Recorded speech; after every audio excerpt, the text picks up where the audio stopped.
Кыргыз Республикасынын куралдуу күчтөрүнүн көчүрмө планынын негизинде бүгүн Түштүк регионунда Алай районунда жайгашкан 92-843 аскер бөлүгүндө коопсуздук 2021 биргелешкен командалык штабдык мобилизациялык машыгуусунун алкагында калыптуу Түштүк мобилизациялык машыгуусу өтүүдө.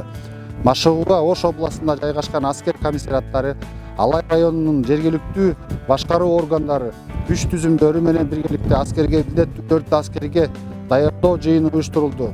Машыгуунун максаты аскерге милдеттүүлөрдү даярдыгын өркүндөтүү, жергиликтүү башкаруу органдары мобилизациялык даярдыгын жогорулатуу болуп эсептелинет.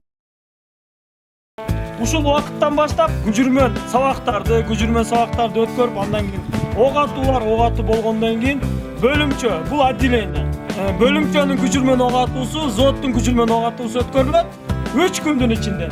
Андан кийин биз тапшырманы алып, ошол жака күчүрмөн тапшырма аткарганы кетебиз. Ошол жака барып, биздин убактыбыз болсо, кийинки этапка өтөбүз.